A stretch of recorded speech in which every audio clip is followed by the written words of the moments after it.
A indústria do adoecimento é assim, ó. Você tem uma doença, você vai no médico, ele te dá um remédio para essa doença. Só que esse remédio vai causar uma outra doença, que vai no outro médico de uma outra especialidade, que vai te dar um outro remédio, que vai causar uma outra doença. Por exemplo, eu tomo um remédio para o coração e às vezes o efeito colateral vem no estômago. Aí eu vou no médico do estômago, ele me dá um remédio para o estômago que vai dar um efeito colateral na cabeça. Eu vou ficar com depressão. Aí eu vou no psiquiatra, ele vai me dar um remédio para depressão, que vai afetar outra parte do corpo. Depois que você está tomando 5 remédios, você já não sabe mais qual é a sua doença inicial. Ela já ficou lá para trás.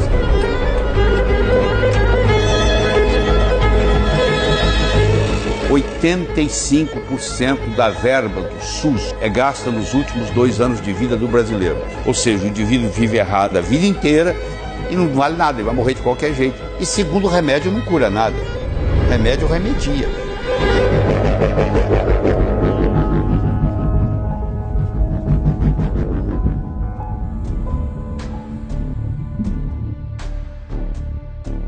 Remédios, remédios e mais remédios. Você toma diariamente 2, 3, 4 comprimidos vendidos como milagrosos. Mas as estatísticas mostram que eles não curam nada. Basta acompanhar o número de casos de doenças crônicas. Infarto, derrame, Alzheimer e câncer aumentam ano após ano. Apesar desse poderoso lobby da indústria farmacêutica, há um médico que resolveu quebrar o silêncio e revelar alternativas que podem ajudar você a ter um coração robusto, uma vida mais longa e com mais qualidade. Esse médico é o Dr. Lair Ribeiro, um cardiologista e nutrólogo com mais de 45 anos de prática médica, referência absoluta em saúde natural. Ele é autor de 38 livros e já publicou 149 trabalhos científicos. Meu nome é Júlio Franco e eu acompanharei vocês nos próximos dias. Seja muito bem-vindo à série Curas Proibidas. Eu tive a oportunidade de trabalhar 5 anos e meio na indústria farmacêutica americana, que é a maior do mundo. Então eu tive uma experiência muito grande no que diz respeito a desenvolvimento de droga, aprovação de droga, porque eu percebi durante esse período, na indústria farmacêutica é assim, você não pode ter um remédio que mata, porque se matar dá processo. E você também não tem uma ênfase grande em produzir remédio que cura, porque aí o cara não compra mais. Você tem que ter um remédio que nem mata, nem cura. Esse é o cliente ideal. Por isso é que chama indústria. Está ali para faturar. O foco não é a saúde. A finalidade é ganhar dinheiro.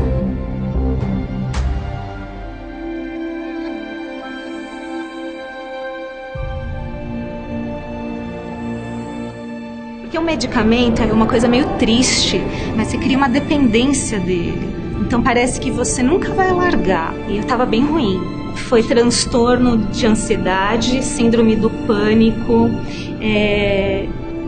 tensão pré-menstrual. Você está ali numa situação e você fala, será que isso que eu estou tomando realmente está fazendo efeito?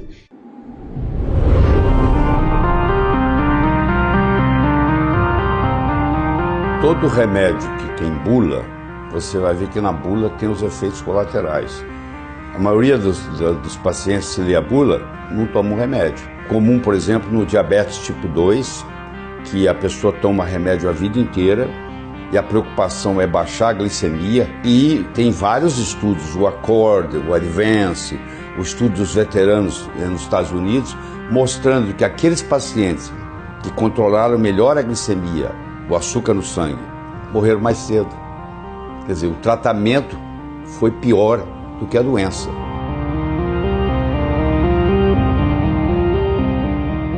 Muitas pessoas abordam a medicina como se ela fosse dogmática. É como se fosse um dogma. A religião tem dogmas. Na medicina não tem dogmas. Na medicina tem ciência. Ou é ou não é. Mas tem certas mentiras que vem sendo falado há tanto tempo e dá tanto dinheiro e comercializa tanta coisa em cima daquela mentira que ela acabou virando um dogma. E para destruir um dogma é muito difícil. Se você pegar um livro de 1920 de ginecologia e obstetrícia, lá está recomendando que quando uma mulher grávida começa a ficar muito nervosa, é sugerido que ela comece a fumar, porque a nicotina acalma. Hoje nós sabemos que uma mulher grávida não pode passar nem perto de quem está fumando. E isso era recomendado. Você vê, era um mito. Então, como tem esse mito, existem inúmeros mitos. O maior de todos que nós temos no momento é o mito do colesterol.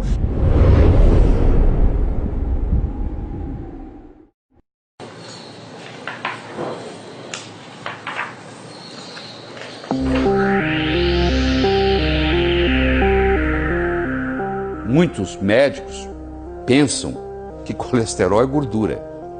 E colesterol não é gordura. Colesterol é um lipídio. Nem todo lipídio é gordura, porque ele está em todas as membranas da célula. 25% do colesterol que você tem está no cérebro. Os hormônios esteroidais são todos feitos de colesterol. A famosa vitamina D3 é feita de colesterol. A bainha da mielina é constituída de colesterol. E é tão importante o colesterol para o corpo que o organismo não delega, não terceiriza. Ele faz o próprio colesterol. Ele não depende do colesterol da dieta. Se não tiver colesterol na dieta, ele fabrica.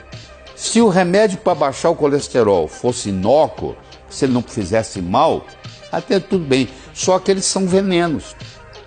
Porque muito antes deles baixarem o colesterol, eles baixam o esqualeno, eles baixam os dolicóis, eles baixam o coenzima Q10, que são substâncias essenciais para a nossa saúde, principalmente a saúde cerebral e também cardíaca. Porque no frigir dos ovos, quem faz uso de um remédio do grupo estatina para baixar colesterol acaba desenvolvendo insuficiência cardíaca congestiva. E hoje uma das principais causas de insuficiência cardíaca congestiva é o uso crônico de estatina.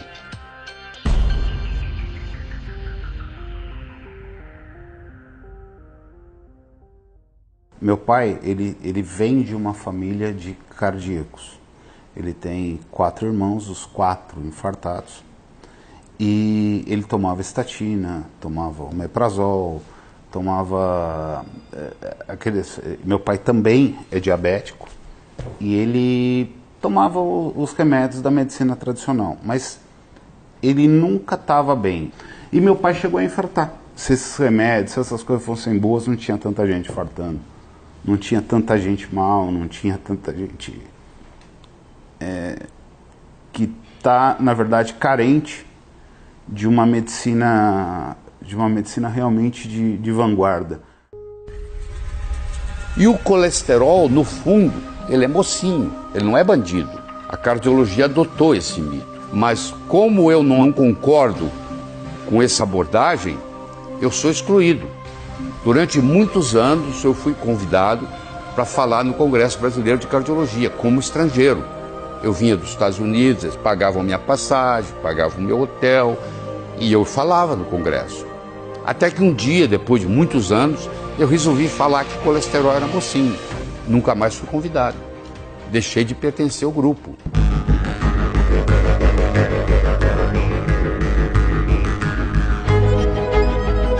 E aí, lá onde eu morava nos Estados Unidos, tinha um indivíduo, já dos seus 86, 87 anos, que tinha uma lojinha de produtos naturais. E eu ia lá e ficava conversando com ele. E ele tinha um conhecimento muito grande. E ele foi me emprestando os livros, a minha cabeça só foi mudando. Chegou uma hora, eu falei, bom, existe um outro caminho que leva a Roma. Eu quero explorar esse caminho.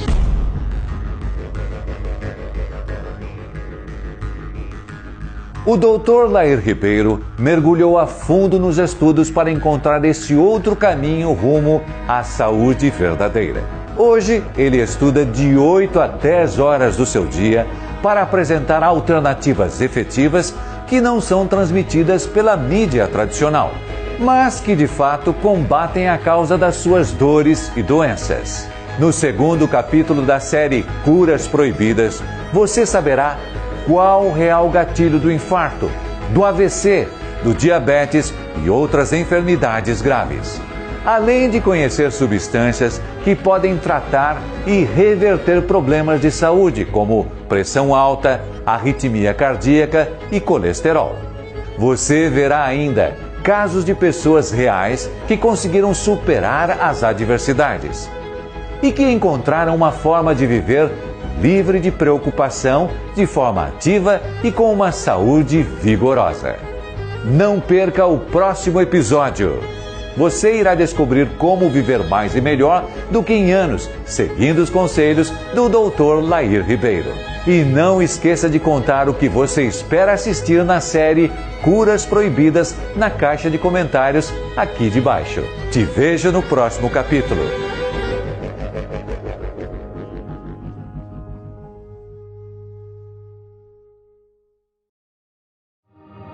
Porque o medicamento é uma coisa meio triste, mas você cria uma dependência dele.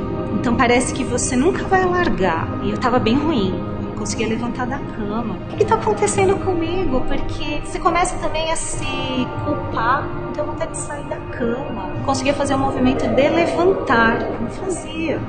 Foi transtorno de ansiedade, síndrome do pânico, tensão pré-menstrual. Chegou um ponto que eu não sentia nem melhora nem piora. Eu acho que também isso é muito ruim, porque no fato, assim, às vezes você tá ali numa situação e você fala, será que isso que eu tô tomando realmente tá fazendo efeito? Aí eu conheci o Dr. Lair, eu tive acesso a informações, isso me deu um novo ânimo. Isso me fez tão bem a ponto de largar os medicamentos, né? Seguir todo o protocolo para deixar esses medicamentos, seguir. E quando eu deixei, eu não sofri o impacto. A gente ter sensação de saúde, de você poder ter ânimo para fazer as coisas, faz toda a diferença. Meu organismo começou a perceber que aqueles medicamentos já não eram mais necessários e eu consegui parar de tomar.